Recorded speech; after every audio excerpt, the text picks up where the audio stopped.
think it's time to start, and in order to save time, I will read my welcoming words in order to be straight ahead and to be on time. The first thing is the coordinator of this course action, colleagues, ladies and gentlemen, friends, all of you. Good morning. It's my pleasant duty to welcome all of you to this workshop. Most of you know that my name is Felix Francis. I'm full professor in this university, and I am the leader of the research group of hydrologic and environmental modeling of the Research Institute for Water Engineering and Environment, IMA, which is the poster here. We are now in the scientific park of the Politecnic University of Valencia. The Politecnic University of Valencia was founded in 1968.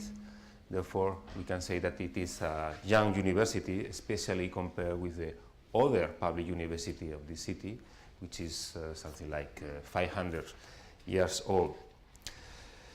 We are young, but nowadays the UPV has around 30,000 students, 5,000 teaching and administration staff, most of them in this main campus. Especially for our students, I must say that this university is the best technological university in Spain, according to all major international university rankings, as it is the Shanghai Jiao Tong University Ranking, the Times Higher Education World University Ranking, or the 150 University Ranking. Of course, next year we'll be out of the less than 50 years old university ranking. The IMA is a research center of the Polytechnic University of Valencia, which has a national seal of excellence. Our aim is to lead the scientific and technical research in the areas of water and environmental engineering at this university, promoting multi- and interdisciplinary high-quality research and strongly contributing to the technological progress of our society at local, regional, national, and international scales. In this research institute, we have 10 research groups covering the fields of water quality, water treatment, aquatic ecosystem, hydrology, which is our case, hydrogeology, forest management, water resources engineering, hydraulics, and pressure system, with special emphasis in environmental impact of human activities and climate change. I can say clearly that IMA is a reference research institute in his specialties, of course, in Spain, with a clear international projection, which is also a leitmotif of this university. But why water is so important for us and for this university? And the reason is clear. Water is important for us because it's very important to our society since a long time ago. On one hand, the Valencia city and the Valencia region have a long tradition of irrigation because we have sun almost every day, fertile soils in the coastal area, but a semi-arid climate. Semi-arid means that potential evapotranspiration is higher than precipitation. Then we need to irrigate traditionally. We need to irrigate our fields. In fact, we have notices of irrigation system back to the Roman period. This strong dependence with large amounts of water supply, mainly for irrigation, has produced in our society a special sensitivity to the problem of water resources management, and I can say that it is in our genes. On the other hand, unfortunately, we have also a long history of catastrophic floods, mainly because the coincidence in space of the highest flood hazard with the most fertile and appropriate territory for development, the coastal plain. To reduce its inundation hazard, the city channelized the Turia River at the end of the 16th century, what is called nowadays the Old Turia Riverbed, and nowadays it is a wonderful linear urban park connecting the whole city from east to west. And it's called Old, and it is a park because after the big flood of 1957, we built a huge bypass channel called the New Turia Riverbed, with a capacity of 5,000 cubic meters per second, just to have an idea of the scale of the hazard, flood hazard, for a river that usually is dry most of the time. But why we are here, or more specifically, why I am here in this workshop, or why I was involved in this action cost. I am hydrologist and modeler, as I mentioned at the beginning, with the name of my research group. And I use models to predict in space and or time what can happen when or where we don't have observations. Because if we have observation, we don't need to do modeling. But we need observation in any case to tune our models, because models are simplification of reality. And with models, we cannot monitor the environment. Then for monitoring, we are still needing observations. Nowadays, we can have very precise point observation with sophisticated sensors, but the present spatial coverage is not enough. The uncertainty associated to satellite information is relatively high and hard to use in many cases. Then we have the two extremes. The point information on one hand, very precise, but with no spatial resolution in practice, and the satellite covering the whole world, but with high uncertainty. And in the middle, we can use drones.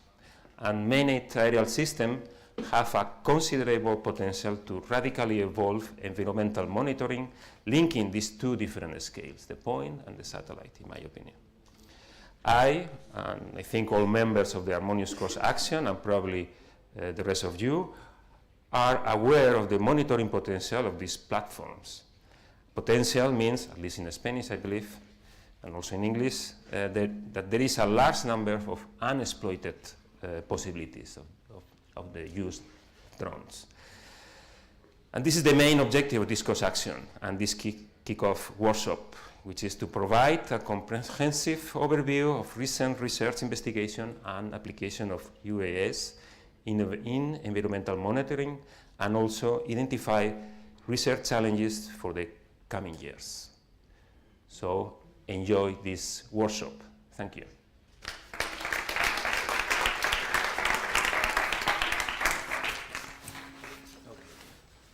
Our coordinator.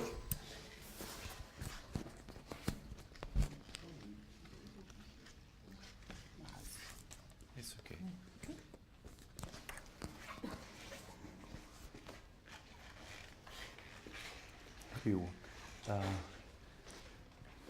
Good morning, everyone, and I would like to thank Felix Francis for hosting us in this beautiful campus.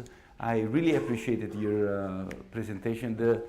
I'm Salvatore Manfreda from the University of Basilicata, Italy. I'm associate professor in water management and eco-hydrology.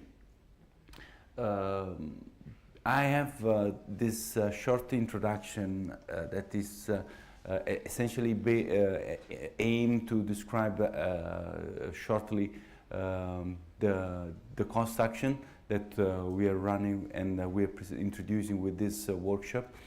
And I have to say that most of the challenges and the objectives of the cost action have been introduced by Felix Francis. Can I use this? Can I? Okay. So I totally agree with Felix Francis that we have a scale issue in hydrology, and we have a scale issue in environmental monitoring. There is an heterogeneous community in our fields, where there is a lot of people focusing on experimental approaches, and most of these approaches employ only point measurements. There are several scientists that are exploiting the potential of remote sensing from satellite, and we actually can obtain very useful information even for hydrological application from satellite, and we know how to use and what is the reliability of this such information, and we know that we can rely on a wide large coverage of the Earth's surface in the observation from satellite, And right now, most of satellite products are limited in resolution, or it may be both a temporary resolution and maybe or a spatial resolution, even if the technical advances that we are observing right now are reaching impressive results. And in fact, there are some small examples of commercial products that can reach even a resolution of 30 centimeters. That is quite impressive. We still need to understand what is the reliability, how to validate such information, how to use this information. And I think that as Felix said, the UAS may represent a link between these two contexts, and it may certainly be used to train our predictive models. The great advantage is that this kind of devices can fill the gap in environmental monitoring up to the scale of the point, that is the scale of field observations, more or less. And in the reality, this is just to give you an idea of different potential from remote sensing. This is one of the last results published in 2017 of leaf area index observed from satellite. This is the new generation of satellites that are the CubeSats that provide such a high detailed information, but with a strong limitation of cost, commercial use, and of course limited area of observation. On our side, we have the potential of using drones for observation from closer observation at higher resolution. And this is an example of a thermal map where the strong details of a vineyard can be detected and described with a good quality and with low cost equipment, essentially. And we can replicate this kind of observation several times over a year. Of course, we have a challenge. That is one of the challenges of this action. We have several limitations. We have one of the issue, and is represented by the fact that this observation from low altitude produces a number of problems, and some of those are described in this review paper from Whitehead and Holtz in 2014. And here is a list of all the potential errors that we can observe in the images by themselves, but also in the mosaicing of the different images that actually compose the data collection of UAS. So we have the possibility to have a saturated image, the vignetting effect, chromatic aberration, blurring mosaic, incorrect current balancing in this image. It happens all times. Hot spots on the mosaic, relief displacement, in this case, image distortion, mosaic gaps, this may happen. So, do we have a clear procedure in order to address these problems, in order to have more reliable products, in order to satisfy specific standards in environmental observation, in order to have uniform data sets and intercomparable images and UAS products for scientific application? Of course, with the growing of different procedures and with the fact that there are different specialties focusing on different topics. We haven't been since now able to build a unique protocol in UAS application. So this may be extremely beneficial result of this cost action for sure. Just to give you an idea, I presented this graph yesterday as well. This is very instructive graph for me because it describes the number of publications that have been produced recently in the literature that contain the word UAS or UAV that are somehow synonymous. We actually prefer the use of UAS because in the reality they are systems more than just vehicles. And here we see that besides what we all know, that there have been a huge increase in the number of publications related to the topic, there is also a peak that we observe in the last 5 years, but there is a trade-off in terms of topics, because at the beginning, at the early stage of this field, most of the topics were concentrated on environmental research, because it was essentially everyone having experience with drone observation were probably from the field of remote sensing, and they were focusing specifically on environmental topics. Now there is a significant reduction of the amount of publication that are focusing on environmental research, and this is for a reason, in my opinion, and it's due to the fact that there is an increase in additional problems that are rising during the evolution of this history, that are, for instance, the technical problems related to the use of drones, the optimization of automation of the vehicles, the tracking of the flight, or eventually innovation in the software and validation of the image processes as well.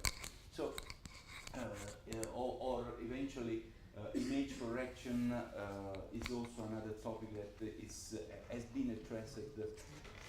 I'm losing the microphone, but I think you can. Thank you.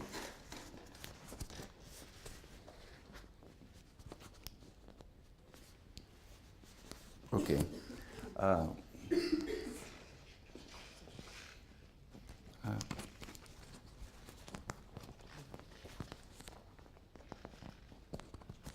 Okay.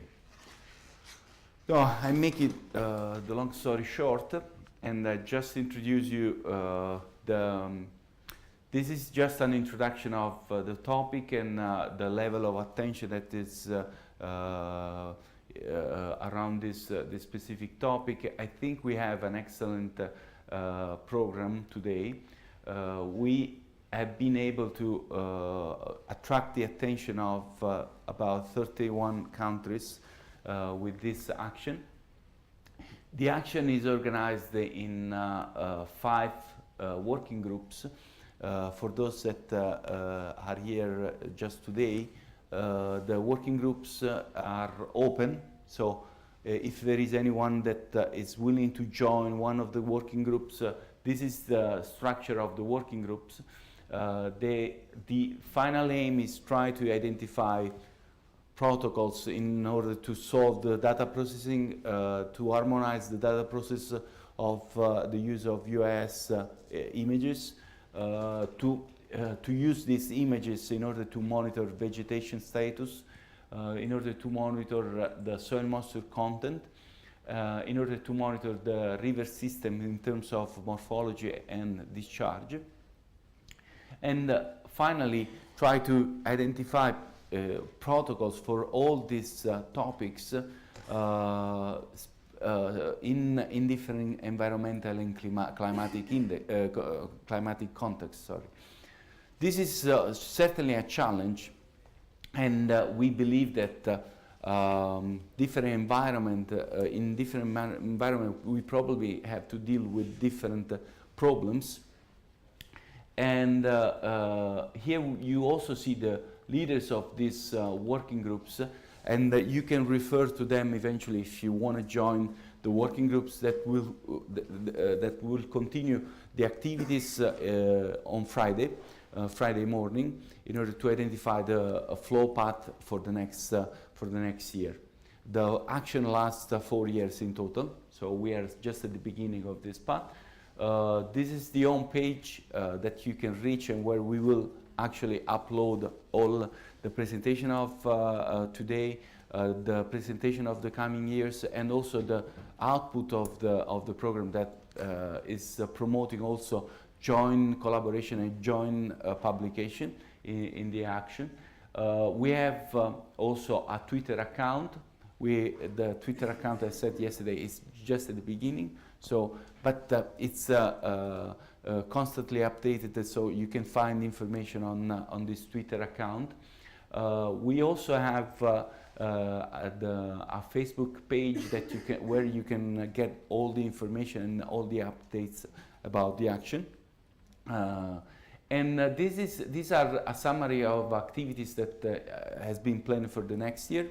So we will promote the short time mission for the next year. We have we are planning to have a training course with 20 or 15 participants that will be funded by the project. We will have one workshop, I suppose, and at the end of the next year, maybe in February eventually, or March. We will have several other additional meetings, but the key idea is to have a training course, and the training course will be used to make actual experiment during the training activities. For today, I have just summarized here a list of the contribution that we have received for this workshop. Take a seat, there is plenty. And we have actually divided the workshop in a general session describing essentially some of the activities and projects that have been carried out or are in progress in some of the universities that are collaborating to the action. Then we have 2 more specific sessions that are related to the topic of the working groups. One is more related to the vegetation monitoring activities, and the last one is a joint session focusing on both the soil moisture monitoring and the monitoring of the river system. So I think I didn't watch the timing.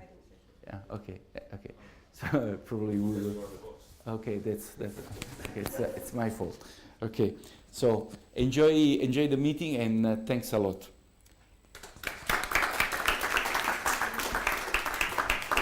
Okay, thanks Salvatore.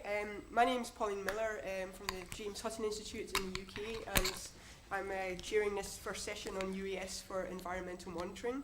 I think there's going to be some changes to the programme, so we should maybe just check who's here. So the first talk by Joel Forsmu, he's had some flight delays, so he's going to be giving that this afternoon instead. And our second speaker, Israel Quintanilla, do we have him in the room? Okay. Do you have a presentation with you? Okay. Give it to us. The presentation. Okay. Can I help you?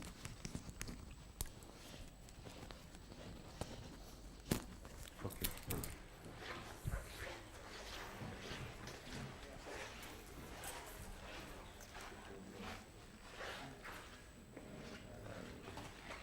Thank you. the pointer.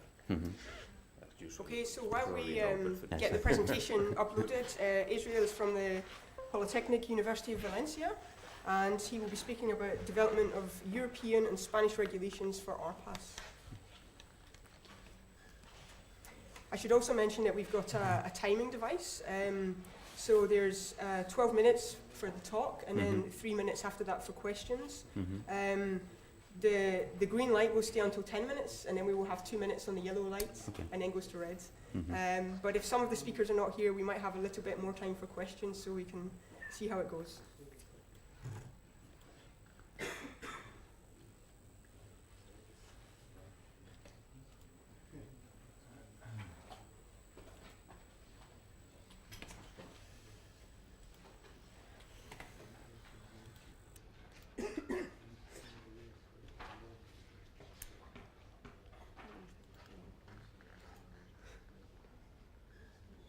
I only brought one.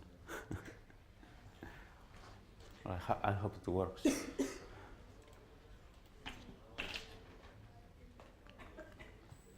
Maybe just while we're waiting, we can check for some of the other speakers. Is Thomas Biko here? No, okay. Miguel Manso? Ah, okay.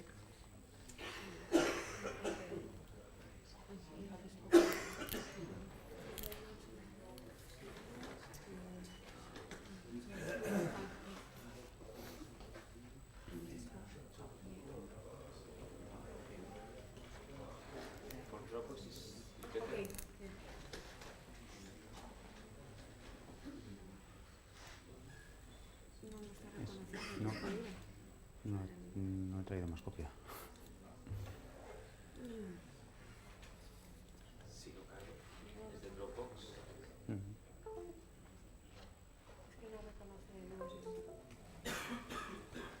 Sácalo y lo cargo.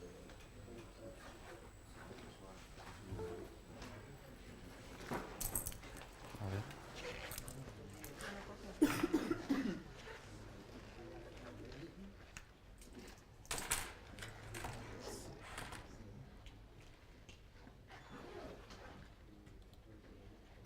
It's not. A continuación, editar.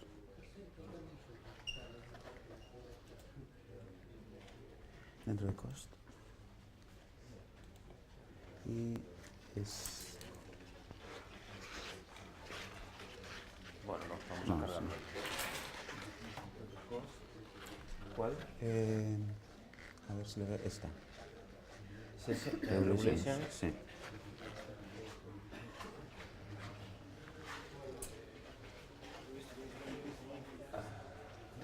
You said yellow 3 minutes? So 10 minutes on green. 10 minutes? Then 2 minutes. 2 minutes? So 12 minutes. Okay. Regulations. I think we're missing one talk, so slightly flexible. Sí, We'll have more questions. I will try to adjust to the time.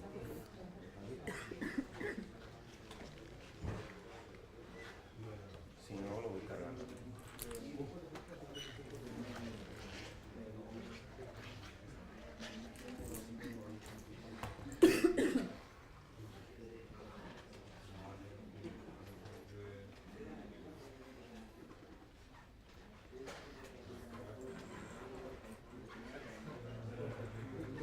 ¿Lo tienes? ¿Lo tienes o no? Pues nada. Lo siento por eso. Yo no conozco, ¿tampoco conozco? No. Ok, plan B. Vale.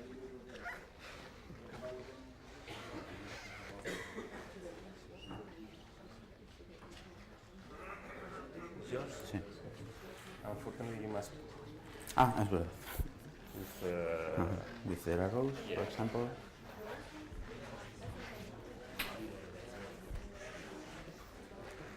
Well, sorry for the technical problems.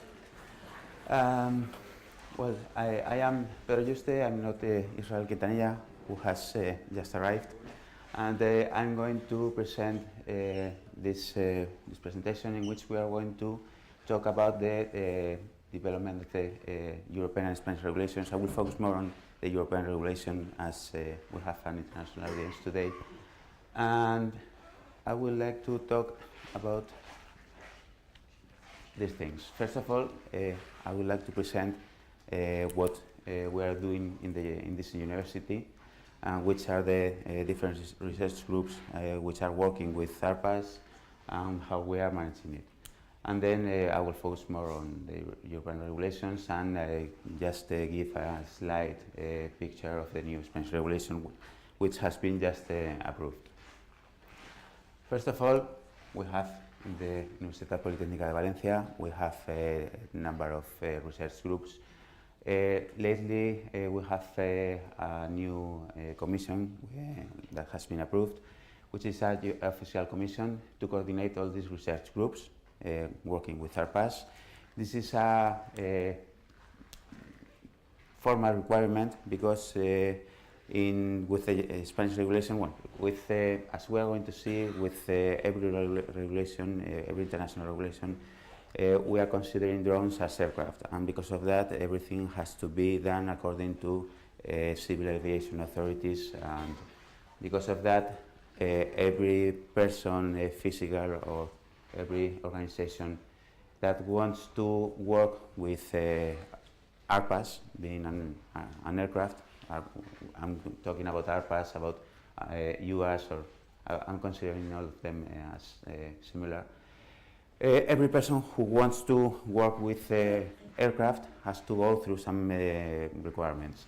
And because of that, we are coordinating all those requirements inside the university to be considered a single aircraft operator. This commission is being coordinated by Israel Quintanilla, and we are coordinating all the 7 research groups that we have in the university. All these groups are working with training and safety, heritage, systems engineering, manufacturing, geomatics, shoreline, everything that is being done in this university is being coordinated through this commission. We also have a master in unmanned aircraft systems. We have more than 100 teachers. We are giving this master a very professional profile, and because of that we have a lot of teachers. We are trying to bring everyone from the industry. We are bringing pilots, controllers, and everybody who is more or less involved into the airplane industry. We're trying to give a very broad picture of this industry, of everything related to aviation. And because of that, we are bringing this a lot of teachers, a lot of institutions, companies. All these companies are both Spanish and international, who are working with ARPAs. We are trying to bring them here and give their own view of this industry. The master is divided into two modules, two blocks. The first one is devoted to design, construction, and flight operations, and the second one, which seems to be in these 2 lines, it seems to be the quarter of the master, but in fact this is half of the master. We are focusing on the applications and all the different applications that have been that can be developed with drones, with UAS. We have all this infrastructure inside the university. We have quite interesting number of aircrafts, sensors for all the applications. We have most of the professional software which is being used. We have licenses for all this software, and we have a number of laboratories which are working with ARPAs. This, as you can see, they are divided into very different lines. Beyond all the research groups, we have some specific laboratories, which are, for example, this one, which is working with the design and building of drones. We have another lab which is devoted to simulation and control, and another lab which is, this one is for the students to experiment with flight and with everything related to drones.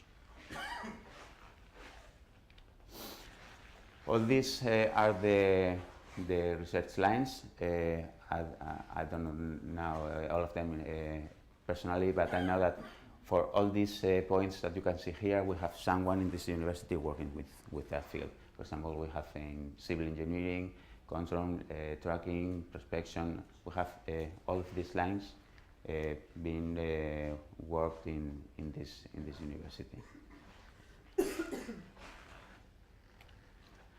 And according to regulations, which is why we are trying to give this picture of why we are doing the things the way we are doing them. The problem with drones is that everything that flies is considered an aircraft and has to follow all the regulations by the aviation authorities. Because of that, we have a myriad of different regulations, everything from the Chicago Convention in 1944, which started to state the current rules of the air and everything which is being done internationally in aviation. This international convention defined this, which is the ICAO, the International Civil Aviation Organization, and it defines most of the international regulation today. For example, both of these are two of the 19 annexes of the ICAO. These define everything, all the current rules. For example, this is Annex 2, which is Rules of the Air. This annex has been modified recently in 2012. This has an amendment which has been done to include everything related to unmanned aircraft systems. It started being modified in 2011, in which, in this year, the ICAO defined a circular which started considering which subjects had to be changed in order to make room for these new aircrafts.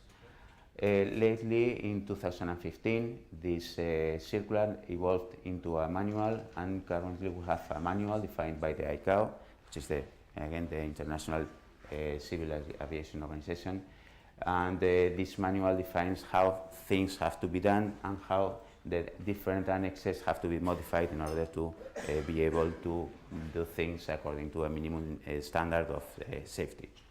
Basically, we are talking about safety. In Europe, this has been followed by a new regulation which is not currently approved yet, and this is basically what I'm trying to give an outline in this following slides. With this regulation, it was considered as a draft in 2015. Currently, we are considering a prototype. It is expected to be approved this year or maybe the next one. And in this process, a lot of things have been defined. For example, this is the most important subject, the 3 categories which specify how things have to be done with a minimum set of safety. And some changes have been, some amendments have been included in the last years. This regulation is being done in cooperation with the different international organizations, such as, for example, these which are research organizations for air traffic integration and for the development of the new European airspace, and also with the international organizations such as the ICAO, which I have just named, and the JARUS, which is the Joint Authorities for the Regulation of Unmanned Systems. Also with the FAA, which is the Federal Aviation Administration of the United States. So with this in mind, we can understand that everything is trying to be done, at least considering the international aspects of the different regulations. What is important from this regulation is that it is changing the concept from the weight-based concept, which has been what we have had so far, to a new categorization based on the risk. So we will have an open categories, which is the lowest category according to the risk, and we have a specific category, also a certified category, but this is being done according to the current manned aviation requirements. And the most interesting one is this the specific category in which we are going to have the operations approved according to a risk assessment. This is a view of the different categories. The open category, it will be approved according to product requirements. We're talking about very light aircraft, very low risk operations, and the specific category is in the Annex 1 subpart B, in which we are going to have something which has to be, which is described here. This is the draft, the regulation, and the Article 6 is in which we can see this picture. We will have a risk assessment, we'll have some standard scenarios, and according to this assessment, if the operation is a low risk operation, we will be able to perform it according just to a declaration. We will have to just tell the aviation authority that we are going to do it, and if the risk assessment is declares that it is a low risk operation, we will be able to do it. Maybe this one is the one in which we will be more interested, and in this this category of operation, the risk assessment that we do to the operation that we want to perform will define that it is a high risk operation. In this case, we will have to ask for permission for an authorization to the aviation authority, and this according to this authorization, we will be able to do it. Basically, the problem is that we have some special places in which flight or any kind of operation with a drone will have a higher risk. You can see some of these special places here. This is done according to a current, I will finish with this one, with the current structure of the airspace. We have to consider that not everything that we want to do is possible. It is not, as we can see, we can fly. We are used to fly in places in which there is not a high risk. But there are places, for example, everybody can understand that around an airport there are some flights in which we will represent a danger, and because of that, in these airspaces and in some other airspaces, such as places in which there are people, in which there are high concentrations of buildings, in all these airspaces we will need a permission, and we will need some kind of coordination with the civil aviation authorities in order to be able to do it. We will be able to do it, but this will be decided with according to a risk assessment. So I can see that we don't have a green light anymore, and I think we can finish if we don't have time enough. Just to end up with this, these regulations are evolving. We have the new European regulation, which is not yet approved, and we have a new Spanish regulation, which was approved 2 months ago, and well, this is evolving. So I think with this, if you have any questions, we will try to solve them.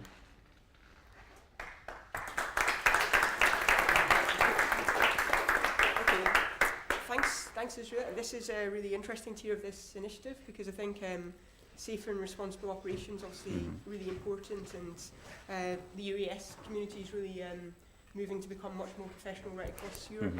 Do we have any questions for Israel? Yes. How long does it take to get a permission if you have a planning, and if it takes half a year, probably we can forget it? Well, yes. Well, it depends on what you want to do. First of all, we have to clarify that all this regulation is not yet approved. So because of that, it depends on where you want to do your operation. You will have specific national regulations. For example, in Spain, this last regulation that has just been approved, it has been approved, but the new operations that can be done with this, according to this new regulation, still cannot be done because the requirements have not been approved yet. So it depends. It depends. If you want to do, for example, to fly in places above crowds, in places above people, in Spain you cannot do it yet. You will be able to do it, but it depends. You will have to do a risk assessment. You will have to send that risk assessment to the National Aviation Authority. I think it won't take long. If you want to do a operation in which the risk is not very high, it is not very far from what is already being allowed it, maybe, I don't know, maybe the initial requirement, maybe from a couple of weeks to a month, the initial communication to the agency. But once you are already working, once you have been constituted as an aircraft operator, they know that you are working, and a new operation with the same requirements that what you have already done, I think it won't be long. Maybe planning it 1 week above the 1 week before the operation, maybe it will be enough. Thanks for your presentation. I'm just curious about your master. Mm-hmm. How many students do you have, and what kind of students are they? Yes, we have the master has started this year, and we have about I think about 15 according to assuming all the optional subjects. I think above that we have around that about 15. Before that, we have already done a couple of promotions of another degree. We started in 2013 doing courses, and we have been evolving. In the first promotions, we had from, I think, 32, the first one, 14 the second, but that was a degree on just, the first one was flight operations, the second one was flight operations and construction, and in the third one, we included applications.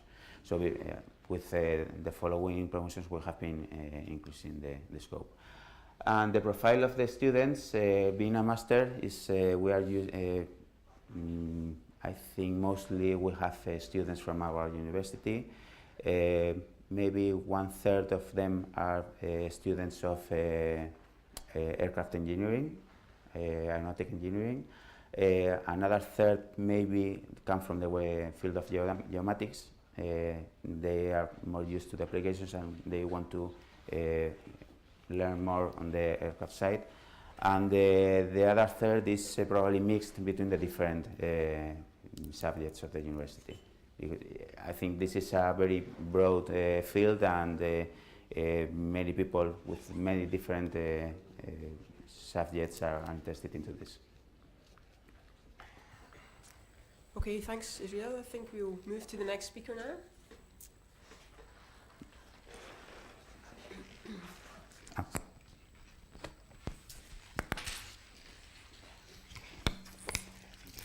Okay, so next we have Sander Mucher from Wageningen Environmental Research in the Netherlands, and he's going to be talking about the state of the art at Wageningen University in research facility, the applications and the challenges. Okay, thank you very much. So I'm working for more than 25 years now in the field of remote sensing, but since 2012 we have set up together with colleagues in Wageningen unmanned aerial remote sensing facility, and I will briefly inform you about the status, the applications and the challenge that we have. So we are mainly working in the field of land monitoring with an emphasis on agriculture, nature and forest, and since 2012 we have set up an unmanned airborne center. We're doing a lot of operational environmental monitoring in the Netherlands. For example, since 2012 we have the Green Monitor. We monitor the phenology on a weekly basis through the Netherlands. Oh, well, shut it down. And so with this kind of application, you really can go to every field and see, for example, the crop developments. Farmers are using that to compare their, for example, the development of their sugar beets in one field compared to another field in the last year, but also looking at other farmers for yield forecasting. We are using it. Next to that, we are doing a lot of work in land use monitoring. Since 1990, we monitor the land use every 4 years. Both are done at the 25-meter resolution for the entire Netherlands. For nature applications in the Netherlands, the 25-meter resolution is too coarse. So there's much demand for monitoring at the 1 to 2 meter resolution in the Netherlands. And for that we are exploiting the LiDAR data. In the Netherlands we have a full coverage every 6 years for the entire Netherlands, also partly financed by the water boards and the different ministries for water monitoring, especially on the dikes. But we're exploiting that data to detect changes in vegetation height, and together with the very high resolution satellite data, we have a national satellite data portal, and we have a lot of very high resolution satellite data, close to 1 meter resolution. We are exploring the changes in the vegetation structure for Natura 2000 sites, and that information is very useful for nature managers. So on the top you see imagery from 2009, the very high resolution satellite imagery. You see the derived vegetation cover, and from the LiDAR data you can see the vegetation height. And already in 5-6 years, for example, this is in the coastal dunes of the Netherlands, in 6 years, here the grey dune areas, you see a lot of shrub and tree encroachment. So that's a big problem for the nature managers. And of course this goes slowly, and that information is very valuable because we can accurately assess those changes, and we're using we make the analysis on basis of the existing habitat maps. A problem, of course, is what kind of categories are we using for the height classes and for change detection. Also, the site managers do not agree exactly on what categories and what change categories we should use. So site managers still have their own preferences, but in fact we have all the data operational. So we are working a lot with spaceborne satellite data. We also have our own airplane, but it's quite expensive to use. So to bridge the gap with the in situ data, we are now using a lot of unmanned airborne vehicles, because for many applications, also with plant breeders, where we have to monitor the individual plants, the phenotypes for selecting the right breeds, we really have to work at the centimeter level. So in 2012 we have set up together with the university an unmanned airborne remote sensing facility. In 2015 we have been certified, and it's especially the purpose is to innovate in the field of remote sensing, but also to have the flexibility to choose in the timing of your measurements to select your specific sensor that you need. So it provides us a lot of flexibility, especially for experimental research. These are some of the platforms that we are using. We're working also a lot in tropical forests. That's why we're using a lot these multi-rotors, because the fixed wings are very difficult to operate in tropical forests, because you have to launch your vehicle in a vertical position. The cameras that we are using, of course, we are using multispectral cameras. We also are using hyperspectral cameras. The HIMSI camera is one we have built ourselves. It has been done by a postdoc. But building such camera systems, we are not a technical university. It costs a lot of time. It cost us 3 years of building it, and also setting up the processing costs a lot of time. So in general, we are buying more the sensors. Like now you have the Ricola full frame hyperspectral camera from Finland.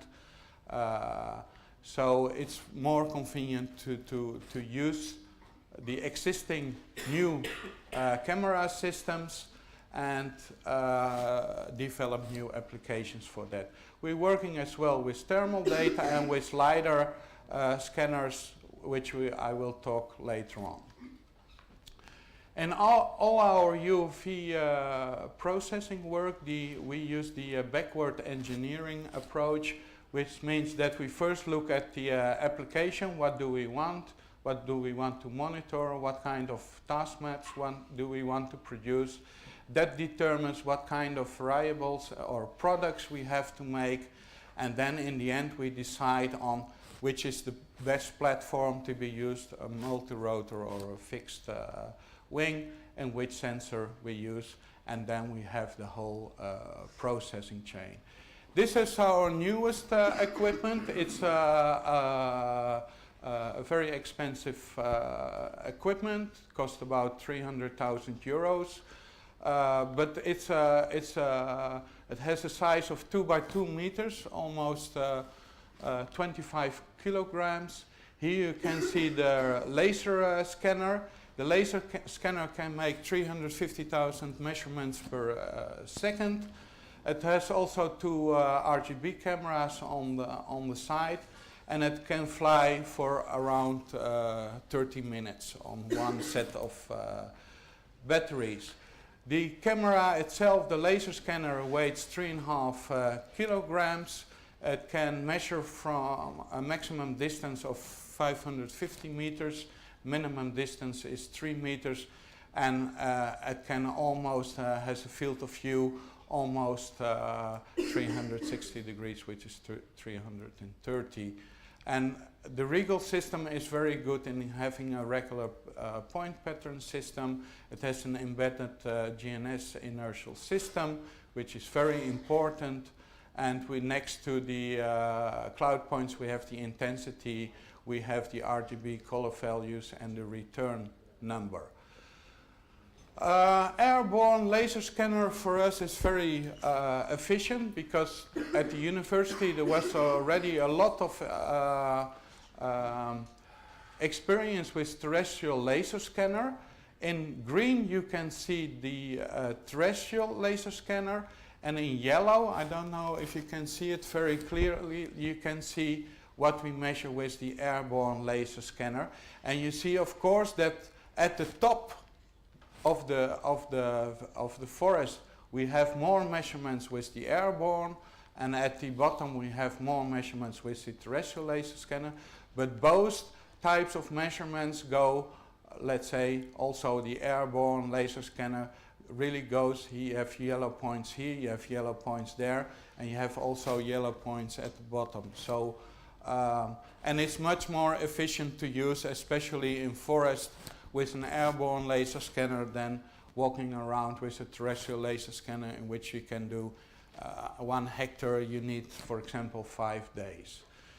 I don't think I have time to show you how it looks like in a movie, but just to give you an impression, if we fly, we can fly about 60 to 100 hectares in 1 day, and a transect here in a nature area, you can very nicely see the profile of the vegetation structure and we have an accuracy about a few centimeters, but we use a lot of ground panels in the field, so that's still a lot of work to place them to match the different scan lines, because you have to fit all the scan lines together. But using this kind of technique, you can very precisely measure, let's say, not only the characteristics of the vegetation, but also monitor the changes in the vegetation over time. How does it look? We not only working in nature areas, but also a lot with plant breeders. How does it look over a maize field? You can really see the individual maize plants, and so we can measure a lot of plant traits on the individual plants, and that is very important information for the plant breeders, because they have a lot of phenotypes.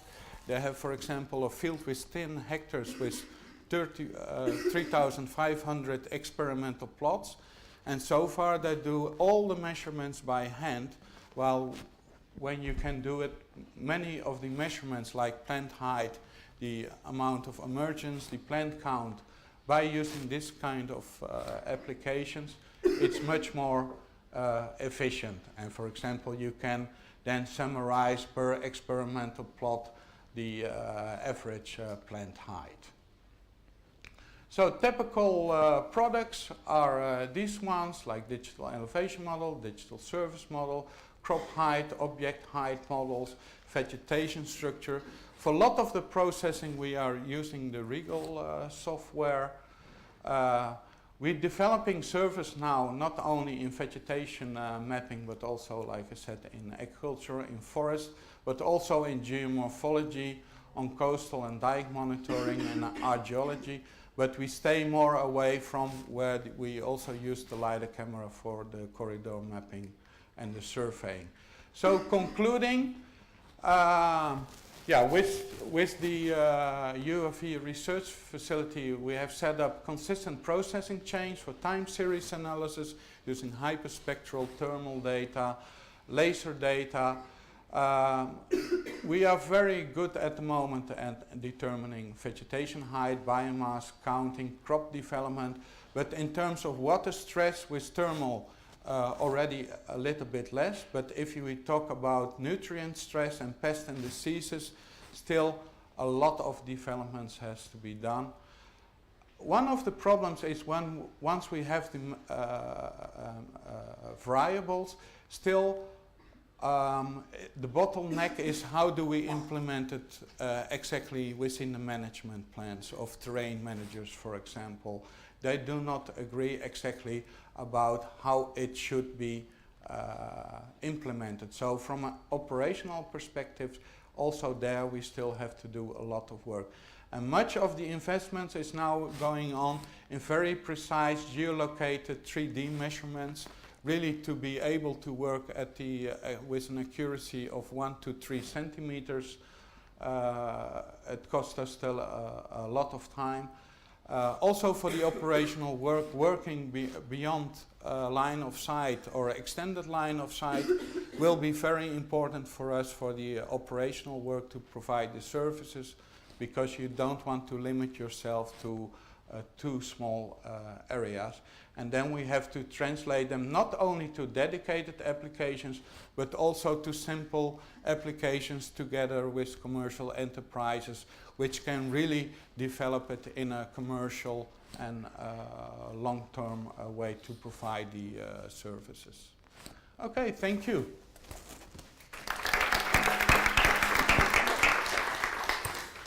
Okay, thank you very much, Sander, and I'm really sorry for the coughing interruption there. No. Do we have any questions? Okay, maybe I can ask a question.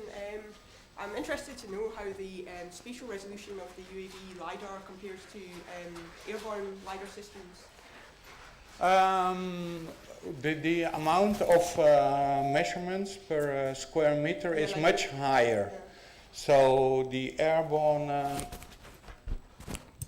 laser scanner, we have around, for the Netherlands, we have around 16 points per square meter.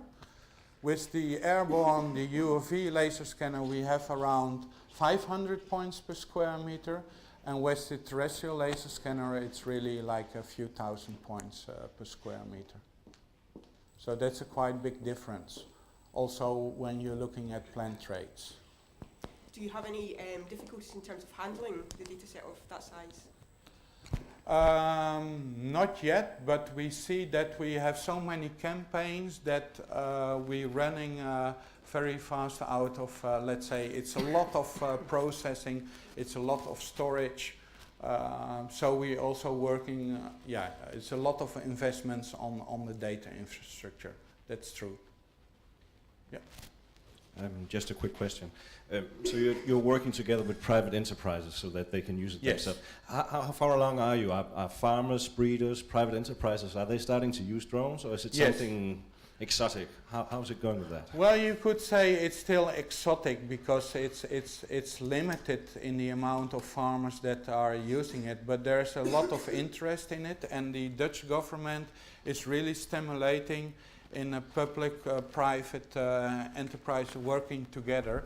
The plant breeders, because they have a lot of money, they invest 20% of their income in new innovations, and they are competing a lot.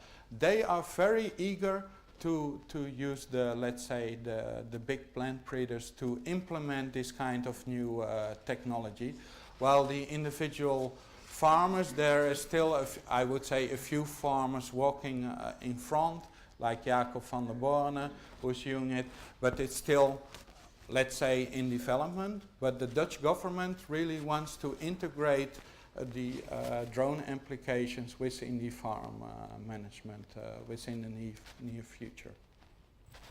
Any more questions? Okay, maybe I have one final question myself. You mentioned that you're working with hyperspectral cameras. Yes. I wondered if you've got any comments on the maturity of these systems now and how easy it is with actually dealing with lots of calibration of the data and preparing the data for sort of more the kind of analysis tasks. We have invested a lot in the processing of the hyperspectral data, so we are quite operational in that. Also, for example, we're working on coral reef mapping and things like that. But it's still, I would say, the interpretation of the hyperspectral imagery costs you much more time than, for example, on the laser scanner or on the multispectral. So if it's, in some cases when it's not necessary, we prefer to work on, let's say, on using the multispectral data together with the laser scanner.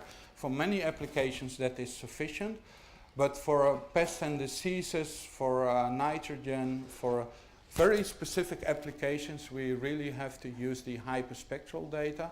But I would say the hyperspectral domain is more complicated in some sense than the laser and the multispectral applications. Okay, thank you very much. Okay, so I think we need to check whether our next speaker is here. Thomas Biko? No? Okay, and in that case I think we will move on to the following speaker, which is Miguel Manso. Is he here? Yes, okay. Okay, so Miguel is from the Polytechnic University of Madrid, and he's going to be speaking about the importance of altimetry in the UAV mission design. Hello everybody, good morning. Just I came from Madrid this morning. I have not prepared a bigger presentation, it's a little presentation. And perhaps my English, as you can see, is bad. Sorry for that, and first of all.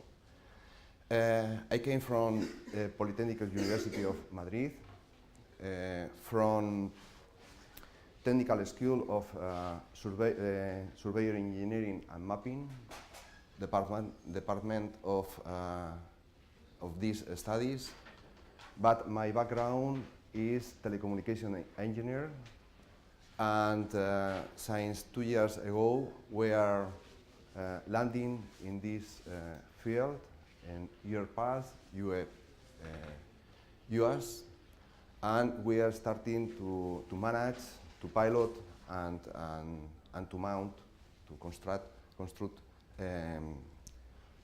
earpass. In the UPM, we are 2 years later in relation with Valencia Politecnica University.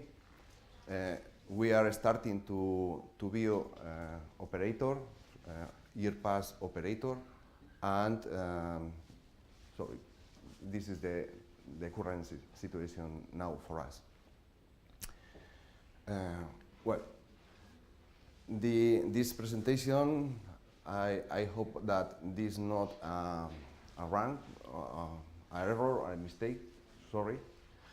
The importance of altimetry in the mission design of earpass. The terrestrial relief is important in the mission, in the defining the mission for several reasons. First is to comply with the regulations current in Spain, 4,000 feet above the highest point in the area to fly. We can go to the upper point in the relief and to take off our aircraft and flying until 5,000 or 2 kilometers in visual. The second, in order to define flight mission whose 3D paths that not intersect any obstacle type. When we take off our aircraft and fly with a mission, if the relief or there are any construct or any accident in the relief, we can have problems. We need to take care with this information. How is the relief? Where are the obstacles? In order to avoid it. And third, and the most important for me at this moment, is to define a 3D flight paths that follow the reliefs in order to maintain uniform the observation ground sample distance. Yeah. There are some software utilities like UAS that enable us to define the mission in a 3D perspective, but in other case it is not possible. All right. What is the problem? The flight mission design with ground control software, very few applications like Emotion 3, UGCS use digital terrain models to adjust the highest path of the mission to relief in order to maintain uniform the ground sample distance. The rest define a flight height relative to the takeoff point. And in many cases, you can select a survey mission of type polygon, rectangle, and select either the ground sample distance size or the height to obtain the opposite. It is usually possible to define the angle of the pass in the polygon, the percent of overlapping, or how to acquire the stripes. This is an example of this application. I suppose that most of you know this, Piece4D capture, in which we can define the flight height or the ground sample distance and the rest of parameters. The problem from a graphical point of view is if we launch your earpass in a constant flight height, you have the starting point, the takeoff point. We have a low altitude with low ground sample distance. We have high altitude with high ground sample distance. For example, if you have a takeoff to 70 meters with a ground sample distance of 2.3 centimeters in the design time, low altitude with this ground sound distance and mission time, or a higher altitude with another ground sound sample distance. The average ground sound distance in the processing time. Yeah. In conclusion, I am finished. It's a short presentation, sorry.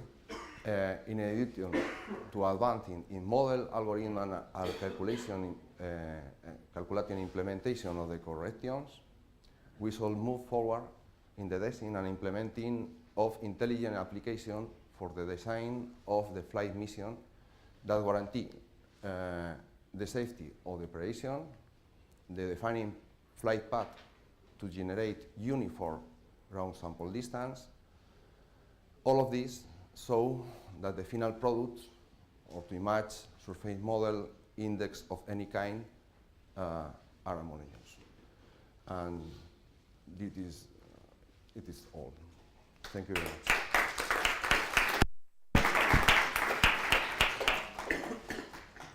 Okay, thank you, Miguel. Any questions? Salvatore. Thank you for the presentation. It's very interesting. While it is absolutely crystal clear the advantage of using this kind of mission planning, there is any quantitative analysis of the advantage in the two different approaches, traditional or simple one with this one? No, at this moment I don't know any quantitative analysis, but in the next month we have to start to do it. It is important saying geomatics perspective. No. And another. Any other questions? Can I ask, do you have any plans to develop any software solution to this or to try to implement some? We are starting testing? to use and recommend for P4D as a sample to implement this, but we have in our department capability to implement. Yeah, in the future we can do it. Okay, thank you. Okay, so if there's no more questions, I think we can move to the final presentation by Ayel Ben-Dur from Tel Aviv University of Israel.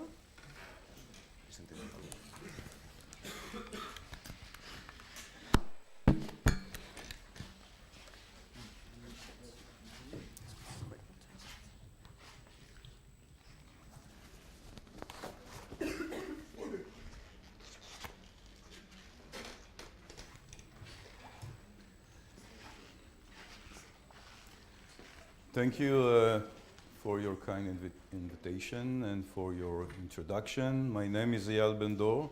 I'm a full professor at Tel Aviv University.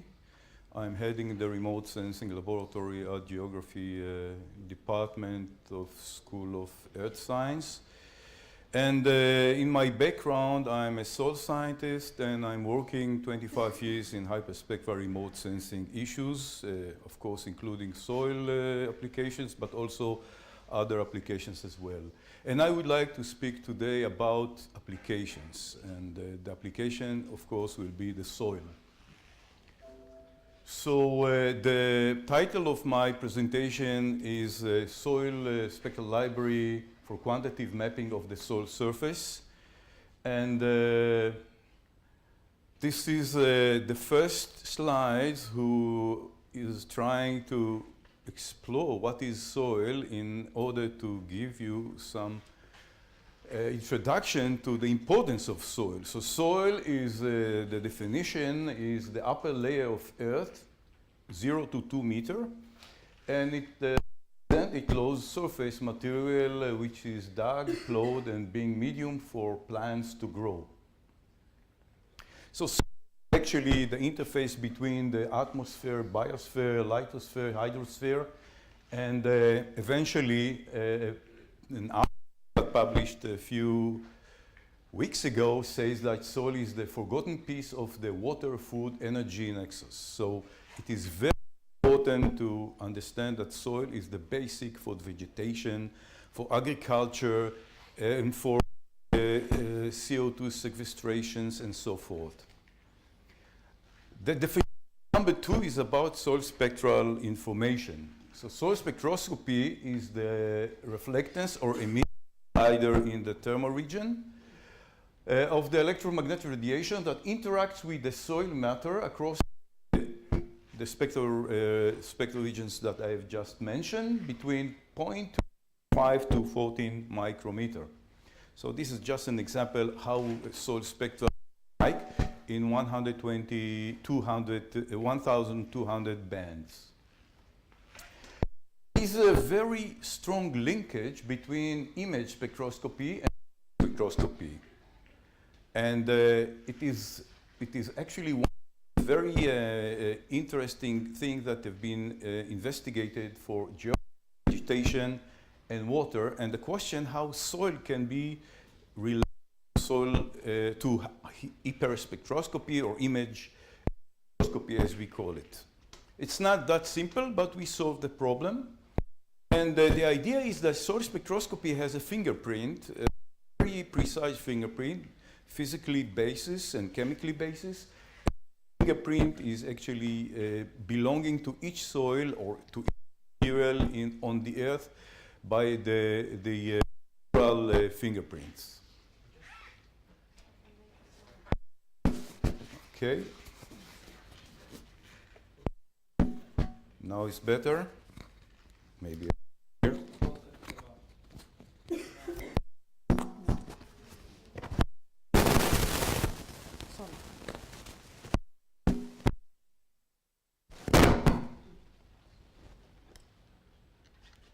Now is it okay? Put it on the left-hand side, not on the right-hand side. Head is touching it. Put it on the left-hand side of the pocket. This one?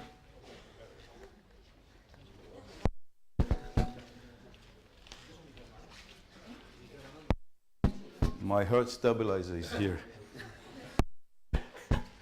Anyway, if you do spectroscopy together, you can.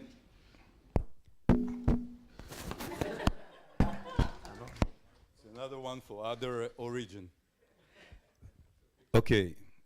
If you take the soil spectroscopy together, and you can find very nice models to assess soil attributes. This is just an example how you can assess soil attributes very precisely, and there are lots of other attributes in soil that you can actually extracted by soil spectroscopy. This is just an example from a paper of my colleague Vizcarra Russell from CSIRO.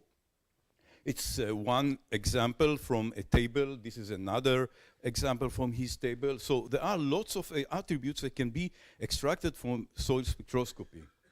And also in 2002, we were able to take some soil samples and make a model from these soil samples for 4 soil attributes and then generate them on hyperspectral imager at that time of the DLR. So you can see here the soil moisture, soil salinity, soil specific surface area, and also soil organic matter. This was in 2002. So this was a pioneer study that showed that we can use soil spectroscopy also to map the field for those attributes. And nowadays, you can find soil spectroscopy all over. This is just an example to show you that there is a company in Netherlands that can that use soil spectroscopy to measure the soil attributes in the field. And if you look on the publication about soil spectroscopy, you can see that this is exponential emerging issue.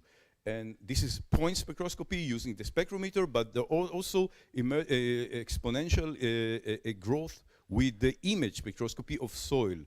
So this is very interesting. So this is very promising, interesting. As technology progress, we have a lot of accessories to do this kind of analysis. And you have to remember what we are talking about big data, and this big data was for 20 years. And we have developed many applications how to deal with these big data. Anyway, for those applications, we need soil library. We need lots of spectral information, also from the spectral side and also the chemical side. And the importance of soil spectroscopy library is that we need it for doing the statistics to get the models. And today, users all over the world are gathering soil samples under local scale. And there are some initiatives to do this local scale into national scale, and today also in global scale. So what is soil spectral library? And this is just an example from geology spectral library. You have the rock, you measure the spectroscopy, and you have it in your warehouse. But soil spectral library is a bit different, because you take the soil and you send the soil to the wet chemistry laboratory in order to have the chemical analysis. So you have from one side spectral information, from the other side you have chemical analysis. And these two information, or these two databases, can help us to do the modeling for the attributes. So this is how the soil library looks like.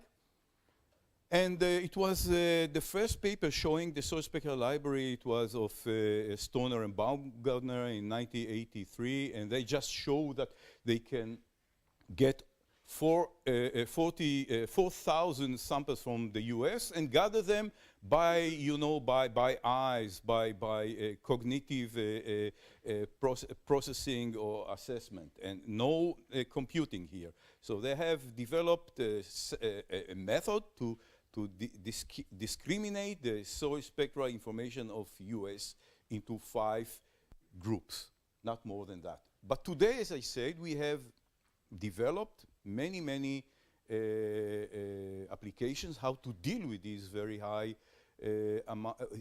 high capacity of data. And we developed the Paracuda. Paracuda is one of the very interesting software. You put the soil spectral library from one side, you put the chemistry information from the other side, and you don't have to be a statistician, you don't have to know statistics, and after 4, 5, 3 hours, it depends upon the big of the data big, you get the model of your own with the signature that predicting the soil attribute. And you decide if you want it or you don't want it. Of course, you have a validation stage, and it's very interesting. It costs very few CPU, that's all, and it is running very nicely. So we know how to deal with big data, and this is just to show you what are the results of this big data. These are the models for soil field moisture, for organic matter, and so forth. And I show you now the image that we use to apply this model on hyperspectral imagery. And the idea was, hyperspectral remote sensing goes all the way from 0.3 to 2.5 micrometer. But we are limited by the sensor for the Vis-Near, for 0.4 to 1 micrometer because of the technology. So this is what is going today on drones. And the idea, can we do analysis of soil spectral library on this region? Because this region is quite limited in terms of signature of the soil. So this is a paper we published in 1994, showed that this is possible. Also we published a paper after that, shows that we can do the analysis also with few bands. We don't need to have hyperspectral bands. We can have multispectral bands. And this was also a paper published 2 decades ago. And today, there are some very interesting, another work that shows that it is possible to get spectral attributes, soil attributes from spectral information also from thematic mapper satellite. And this is just to show you that using our spectral library, we can check every sensor if it is possible to predict the soil attributes that at hand. So this is showing that we can use this spectral library to predict from the thematic mapper Landsat 8 on organic matter, calcium carbonate, silt, and clay content.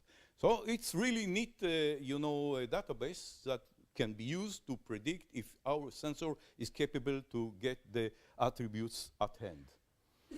So soil spectral library today, as I said, can be gathered on national, local, and also on a global scale. This is just to show how the global scale works. We have a paper, we are, gathering all those people in national level and put those spectral library together, and we have today a global spectral library that is accessible by people.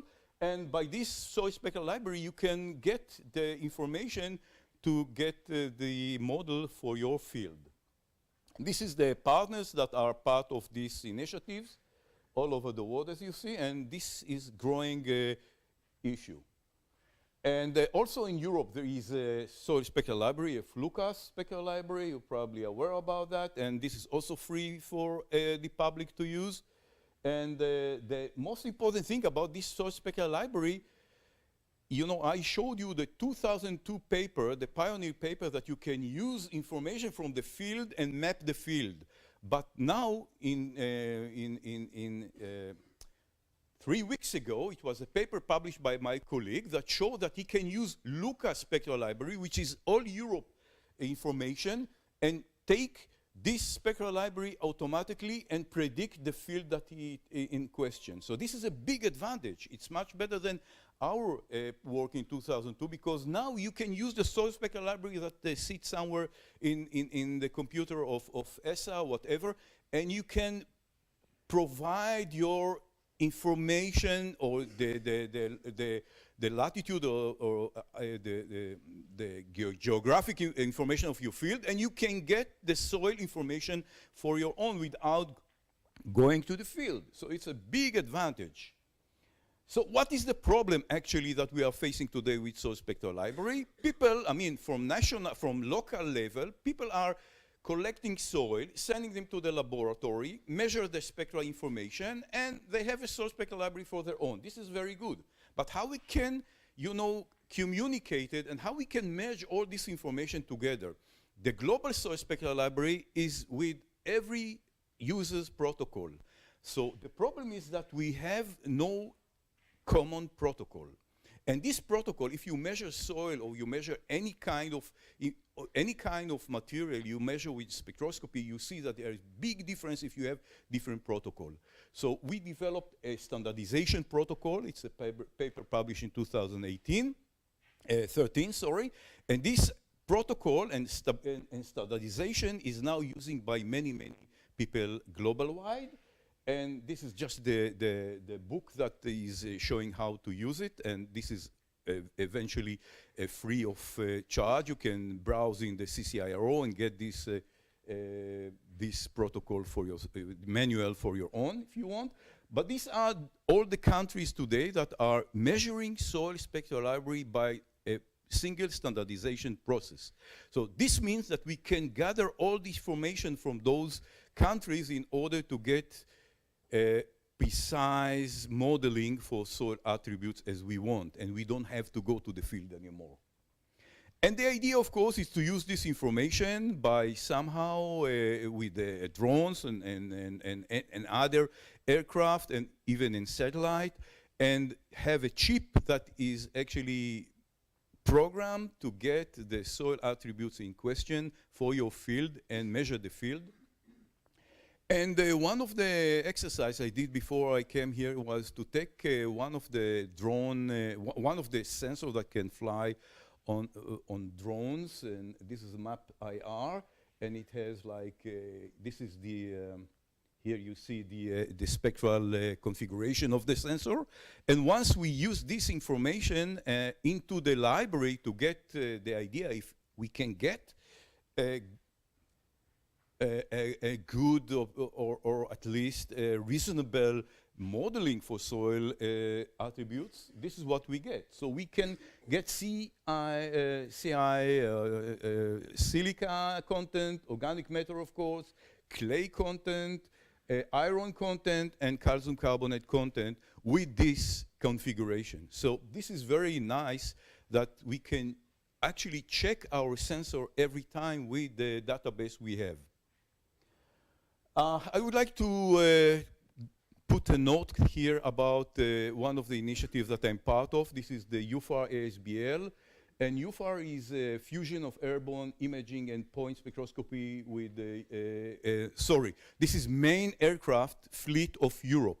And we are now really, really keen in merging our activity with UAVs. This is a place, you know, to suggest merging between the two communities.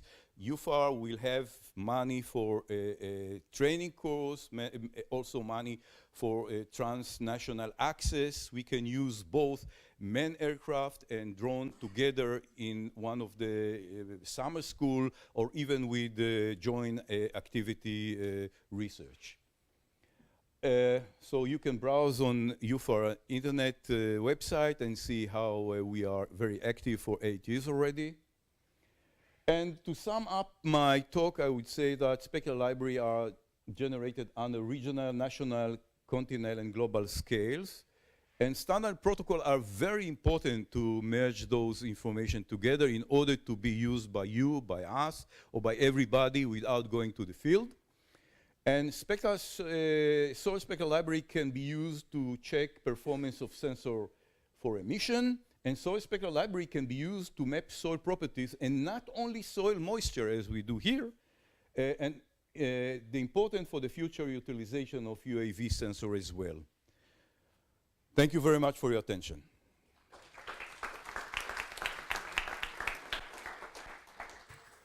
Thank you very much for that very interesting talk. Do we have any questions?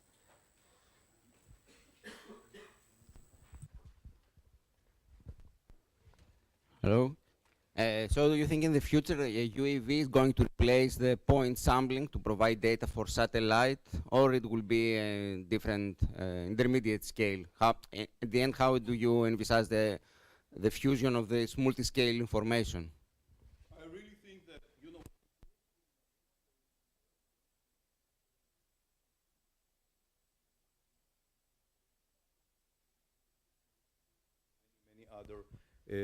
many threats. So I think this is a very interesting point to go to UAV and use the UAV as a calibration facility for airborne and spaceborne, especially because spaceborne now is being studied quite intensively by many space agencies. I just want to mention that ESA is now working on CHIME, which is Sentinel-10. It will be a hyperspectral sensor in orbit, and hopefully 2022. And this is only one initiative, and drones for calibrating the hyperspectral in space will be definitely one of the missions that we are looking forward. Any other questions?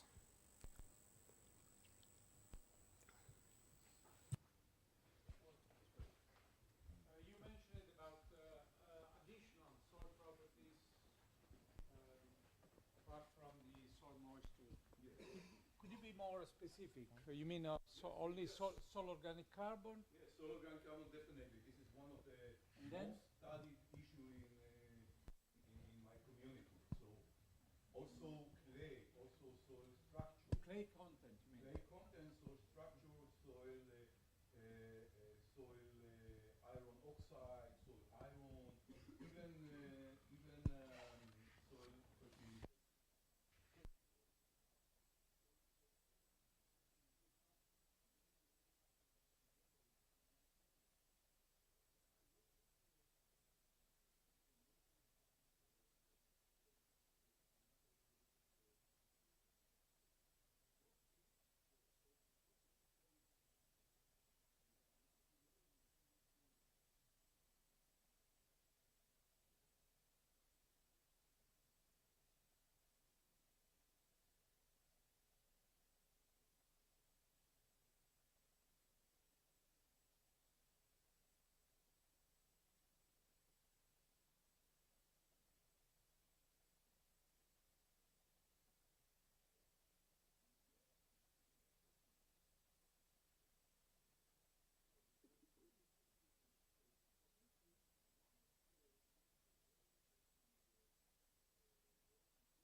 and get the information of the soil profile, chemical attributes as well as physical attributes, and we don't have to open any trenches. Okay, thanks. Any further questions? Okay, In that case, thank you very much. And that brings this session to a close. So we had a lot of interesting and very diverse talks there. So maybe we can thank our speakers once again, and then it's time for the coffee break.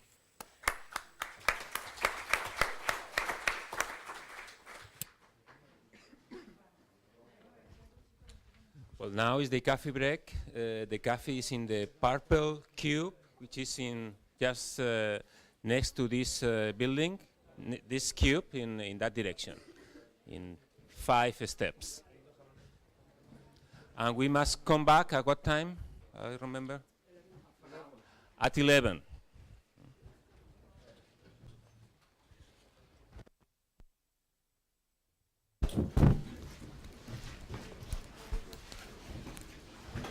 Una.